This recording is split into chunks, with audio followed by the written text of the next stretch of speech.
Hey everyone, this is Kate. Welcome and welcome back. I'm here to update my yearly list of my top 10 Oracle decks.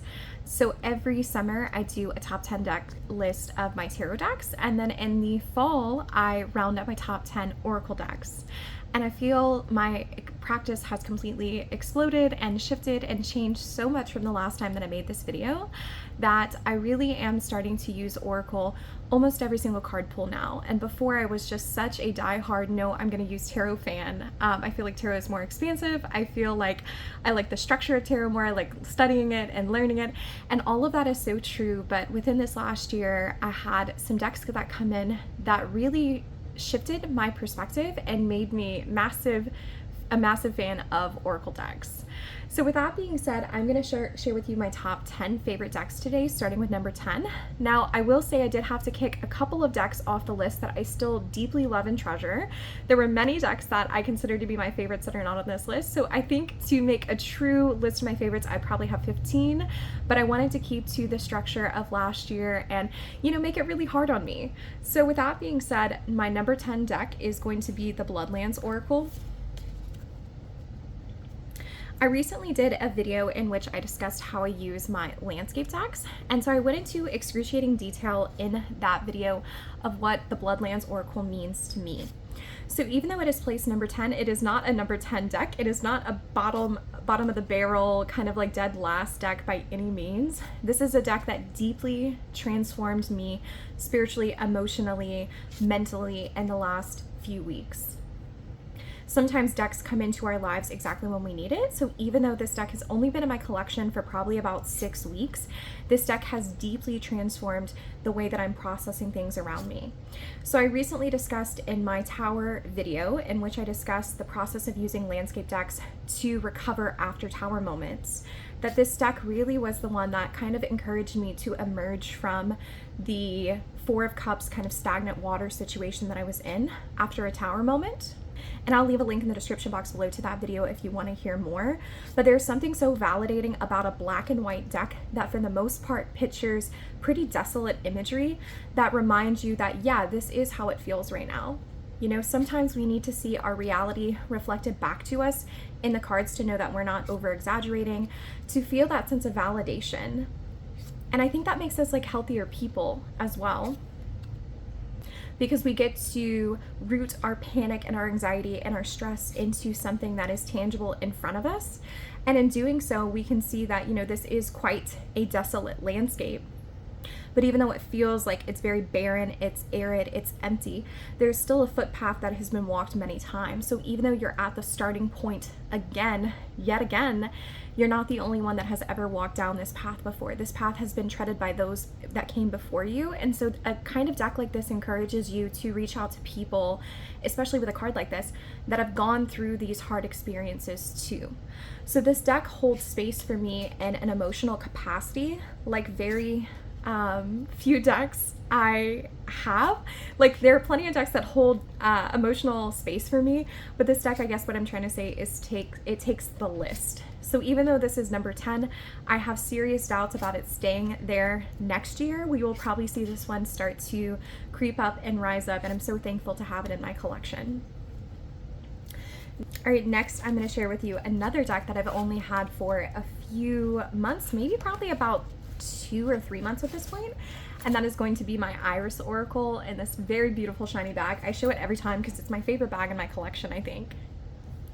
So the Iris Oracle came at the exact time that I needed it. At the beginning of summer, I was working through a lot of serious kind of childhood wounds, but also learning to engage with that inner child.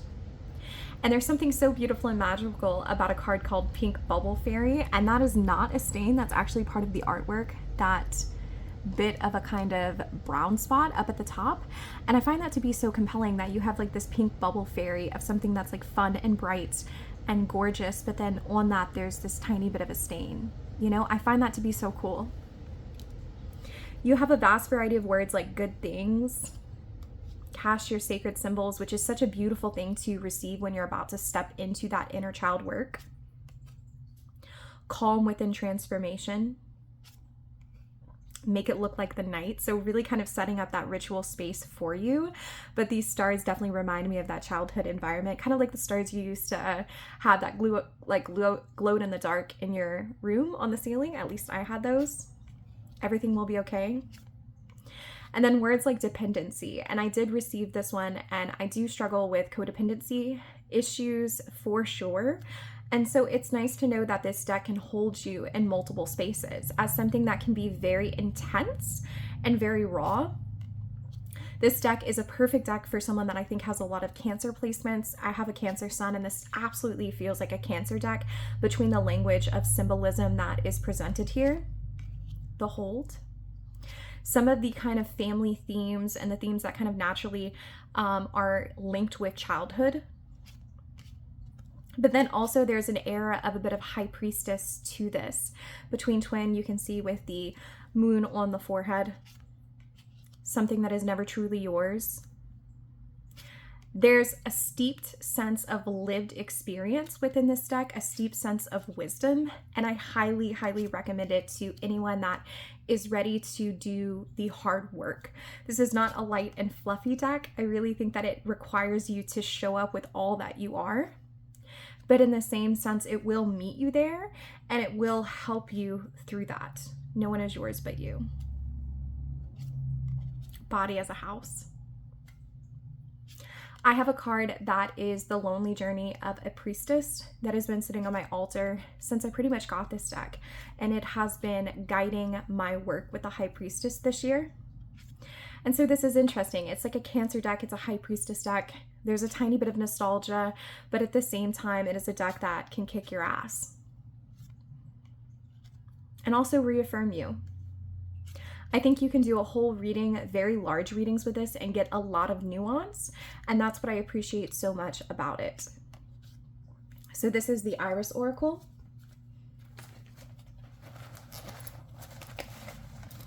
The next one is one that I'm going to share that is super valuable to me when I'm going through the worst of times. And that is going to be my Surrender Oracle. So as I spoke of with the Iris Oracle, and I probably hinted at with the Bloodlands, I do prefer decks that are a little bit more metaphorical and kind of give me more room to go into the reading and expand. But sometimes when we're really going through quite a bit and we feel like we can't add even one more thing on our plate, we have to reach for decks like this, I feel, if we are going to read, because if we pull for the Iris Oracle and we're added into this whole concept, these ideas, bringing up emotions, we might not have room or time or space to deal with the luxury of that. It's nice to have a deck like Surrender that acts as the counterbalance and tells you, don't take on a single thing, instead surrender. And I love the concept of just surrendering. I think through our life, we really go through it with very active energy of, I have to get this done, I have to fix this, I have to be in this space. But when we are in a time and place of surrender, we realize that we can be more receptive to what is around us, such as surrender to divine timing. Surrender to your intuition.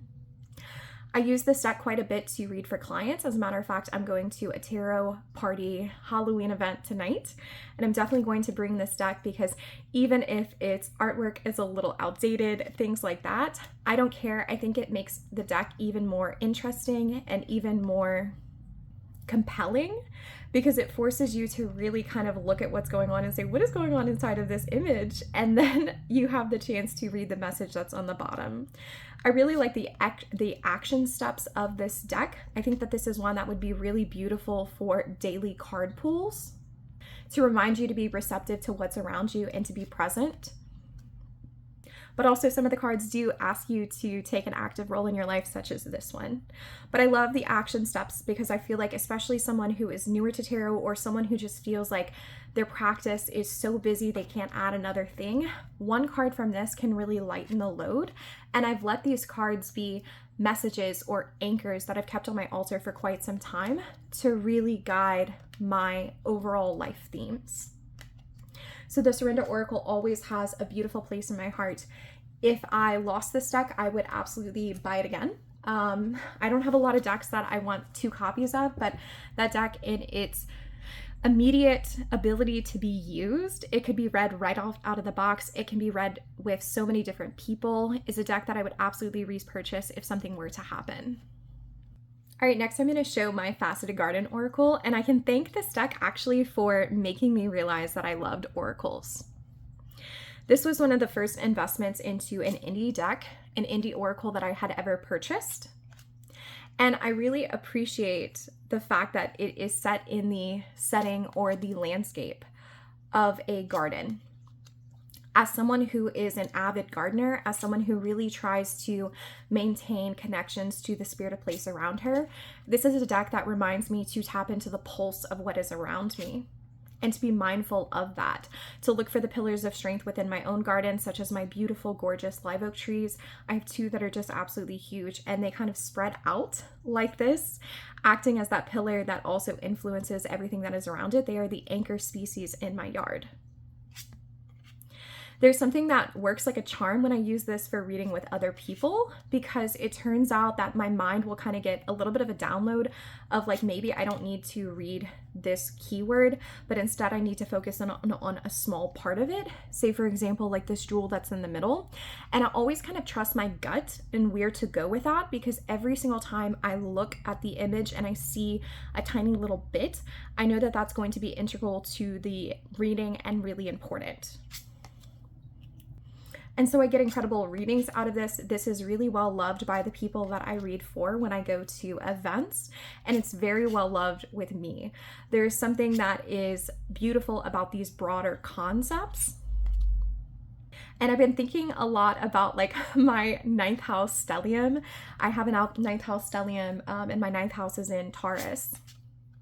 And the 9th house is connected with like higher learning, but as well as like abstract ideas. And so I feel like this deck, in the way that the keywords tend to be more abstract, is very well suited for that.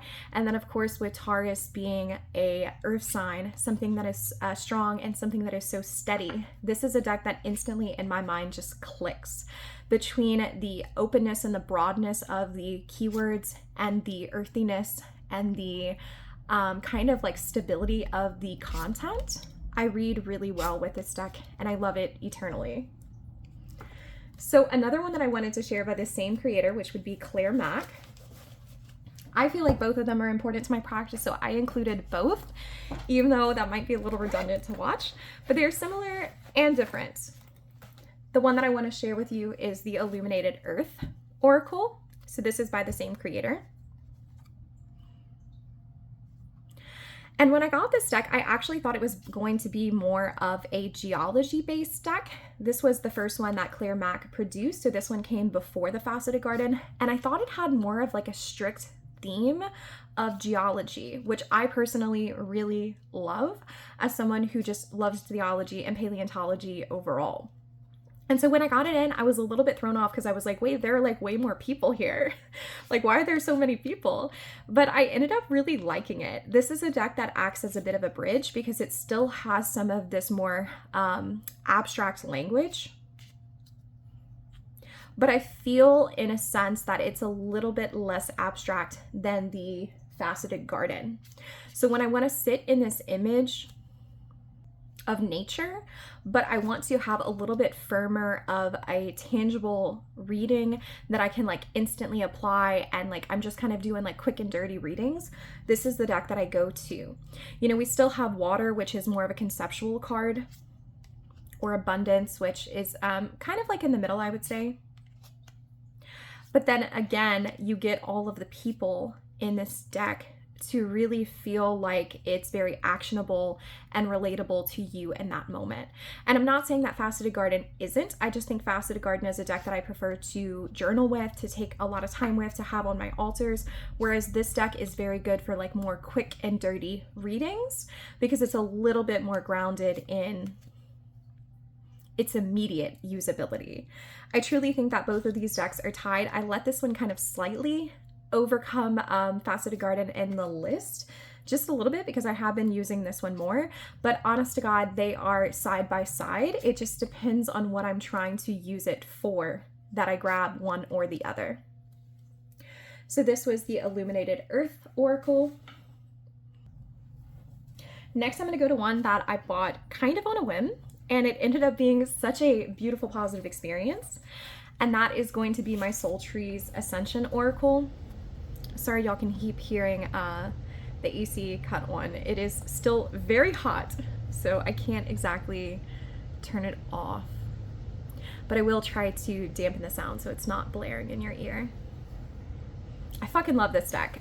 This deck actually gives me chills in the way that it reads. It is so large. I think it does have 78 cards. So it is a nice kind of meaty deck with such variety of keywords. We have something that's a little bit more of like a title, such as the unknown, paired with kind of like action steps like listen, judgment, delight, emotions, harmony, which is an idea. I like the fact that it's not like all emotions or all titles or all metaphors. I really like that because I find myself using this deck quite a lot for my daily readings. And so what will end up happening is I will get something like holding back and manifest. And I'll pull these cards side by side, and like through the words themselves, they actually tell a bit of a story. So then when I unfold the cards, I get little vignettes into my day. You know, I'm holding back, so I need to manifest. Like, let's go and do some shit, you know? Let's not sit back. Let's try to manifest what we want, so that way we can become. So I like this deck because the keywords actually really nicely tell a story. And I've found that sometimes the messages that I get from this deck, especially when I layer on multiple cards at a time, just unveil a story almost as if you are listening to an audiobook. Like, I'll hear the words in my ears and I have a very beautiful sensory experience with it.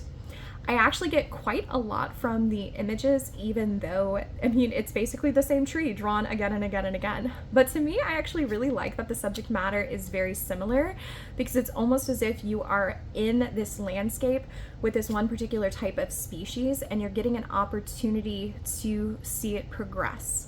There are also kind of color scales like this one that don't feature any trees, like Breathe, but I think that these colors innately support the message.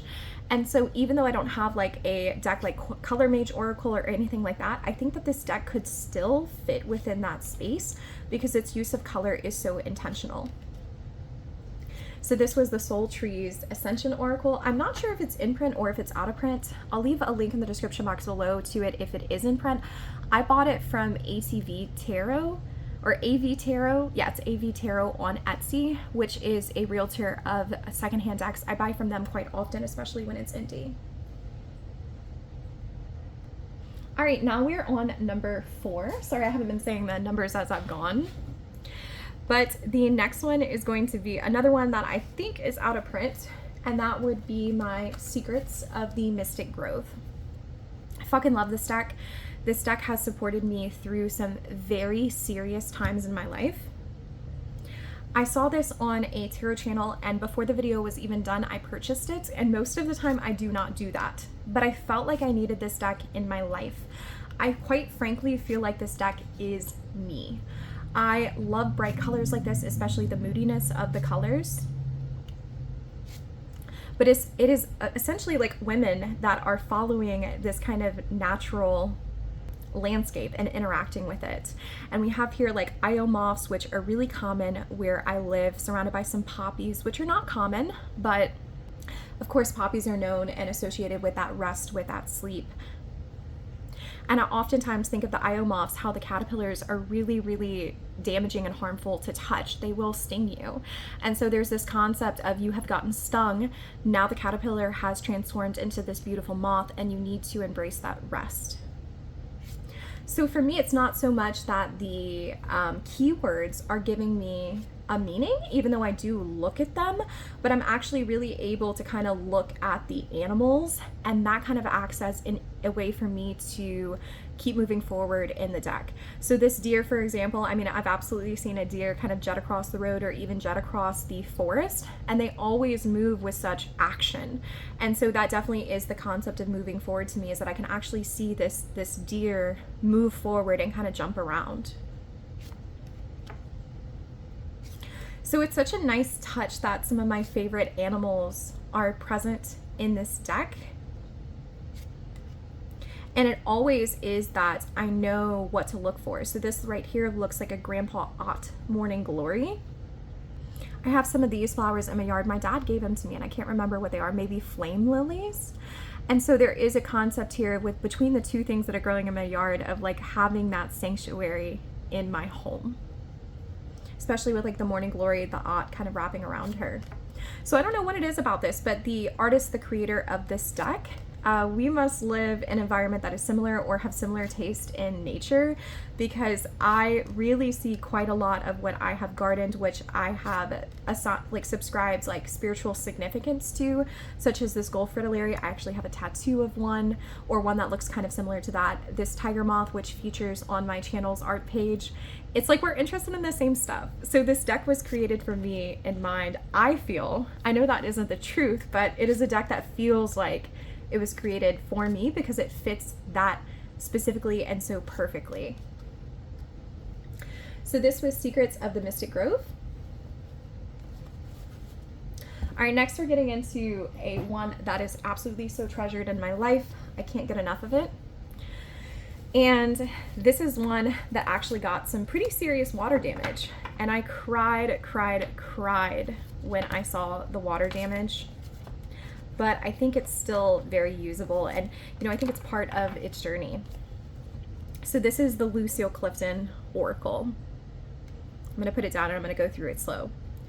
So this is a deck of verses by Lucille Clifton. It was collected by an organization, I can't remember their name off the top of my head, but they have a series of these decks of verses from a multitude of poets. And kind of similarly to the Soul Tree's Ascension, it is a deck that forces me to look at the words. I am an English teacher. It's very hard for me to visualize things. I really struggle with visualization in general. And so sometimes I need like a good like hit or dose of language to really kind of wake me up, if that's not too crazy to say, especially without being this card. This deck holds space for me in like the weirdness of my life. There's no planet stranger than the one I'm from. As well as the heaviness of my life. We will wear new bones again. We will leave these rainy days behind. And there's hope in it too. This deck actually has a motif of light. There's quite a lot of cards that have light in it. And so I have an image that I took at a get-together where I held this card up. And it wasn't this one, but it was one that was similar. And the cards are actually very thin, and you could see the light coming through the card. And I just thought it was so incredible and so beautiful, because it feels to me like these cards are like placeholders for that light that is coming in my life. Chaos fell away before her like a cloud. I get this one quite a bit. I'm running into a new year and the old years blow back like a wind. Let me not forget to work hard to trust the gods. What then of the moon, the room, the bed, the poetry of regret? This card kicks my ass. I rise above myself like a fish flying. Each day something that loves us. And keep this in the place you have for keeping. So Lucille Clifton, this deck is everything to me. It is my whole heart. I probably need to set up a space on my altar just to keep it out all of the time. It's one that regularly gets used in my daily pulls, and I kind of stepped away with it for like a little bit because I was working with the Bloodlands Oracle, but I think it is time for this one to come back. It never fails that when I get this card, it is usually a very significant day for someone that I know. The readings on this one are uncannily accurate. Like you can see that it's water damaged just by the bend in it. It used to be completely straight, but that's okay. I think it's all part of its history.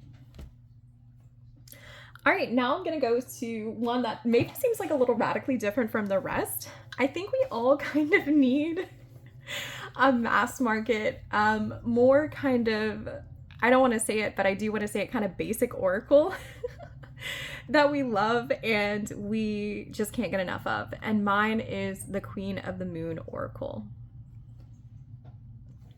Yeah, it is definitely this one. So I love the fuck out of this deck. I hated this deck for the longest time when I got it, but I was like, damn it, I'm gonna use it. I'm gonna find a way to use it, etc. Because I really like the artwork. Even if it is a little like stereotypical Oracle-esque, I don't care. I love this deck. there is something really beautiful about it that when I work with it, it's when I need those moments of clarity. And I need some of these basic keywords like realization, attraction, change, beauty. None of these keywords are transformative in the sense that they are breaking the mold and doing something different, like the Iris Oracle, or even I would say so the Faceted Garden.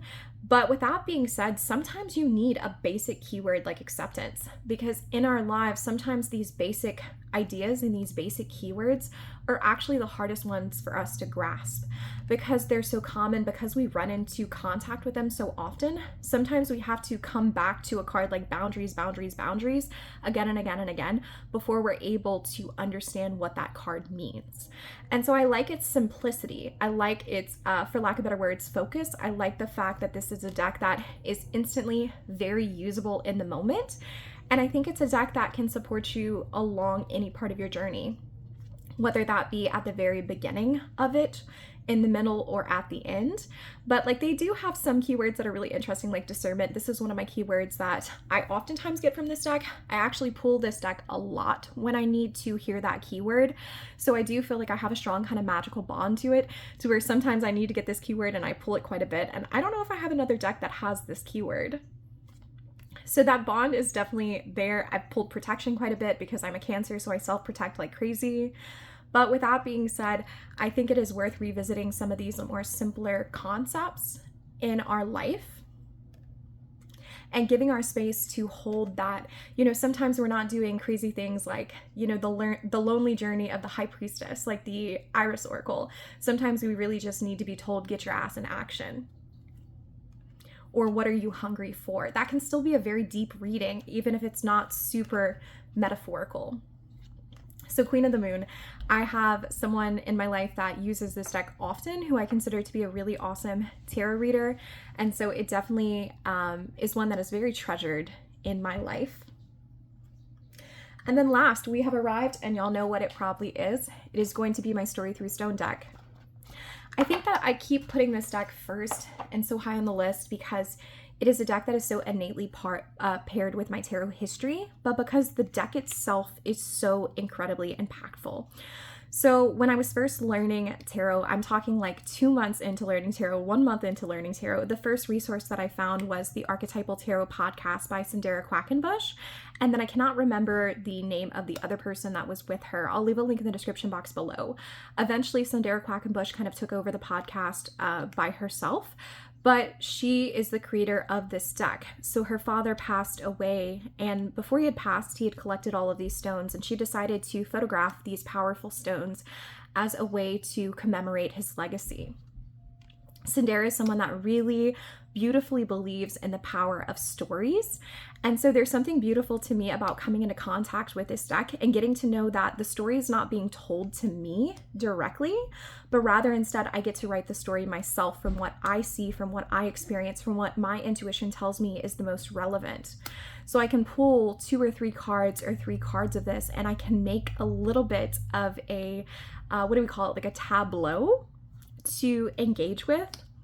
This is always the deck that I use to pull for my birthday readings, and so I carry one of these stones throughout my year. So I'll go ahead and show you if I can find it.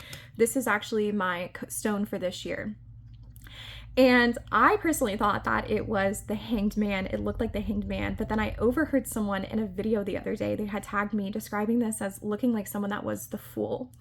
And my official card of the year that I pulled for my birthday for this cycle is the Fool card, but it's an image of a fool actually leaning backwards and kind of trust falling into the abyss. And so it really got me to think in terms of that, is like, is this the Fool or is it the Hanged Man? You know, in what ways is the Fool related to the Hanged Man? So the tarot archetypes are within this because they're within us. And I think that that's the important thing, is that we really get a chance to sink into this artwork in such a compelling way because it's not being told to us. We get to listen to ourselves, and I really admire this deck for that. I admire Sandera for resisting the urge to include write-ups and like keywords and things like that, but instead of saying, she said, no, like, I'm giving you a tool that you can use to help foster your own intuition. You know, don't look for the answers to be handed to you, but instead look within yourself to find them yourself.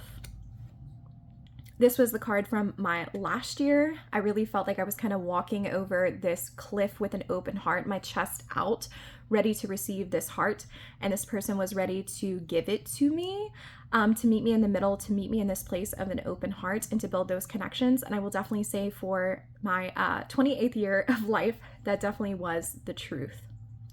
And so I work with these cards slowly, I work with them intentionally, I work with them meaningfully. I use this deck for ancestor work because there's something really powerful about pulling a card to connect with an ancestor and just getting to feel what it is I imagine. And this might be like a little bit of a stretch, it might be a little bit of my imagination, but I think that once we pass, the energy is still there, but perhaps the human experience of words is not, or even clear, coherent images is not. And so I like something that's more abstract like this, because I think it's more in alignment with, if that energy is still out there for us to tap into, this is what the energy more like feels like in an abstract conceptual sense, as opposed to something that is cut and dry, like a direct message like action, or a direct message even like seed, plant, weather, some of the other keywords that I saw. I like that. I like the idea that, it's just kind of a glimpse into it. It also doesn't feel, to me, as if I'm forcing that energy to be in the room with me in a very grounded sense, but instead I'm able to ask permission for them to join me, pull a card, and this kind of acts as like that space holder for what they need it to be, instead of what I need it to be in order to understand it as a human who is looking for direct messages with direct keywords and things like that. So that was kind of a long-winded way to say that Story Through Stones, through its potential to be more than just a deck of cards, but really encapsulate the whole experience of what I think is so beautiful about reading cards to begin with. This deck is my favorite top 10 Oracle deck of all time. It's number one. It just really is.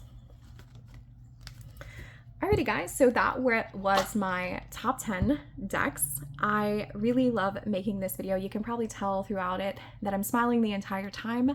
There were runner-ups that I cut out, like Field Guide to Garden Dragons and Prairie Majesty, but I'm telling you, they're still so high up on my list. There are so many decks that I own, that I treasure and I cherish, and these were really the ones that I felt like were getting the most use right now and had won over my heart the most as of this time. So I hope that y'all have a beautiful day. I will see y'all again later, and thank y'all so much for watching.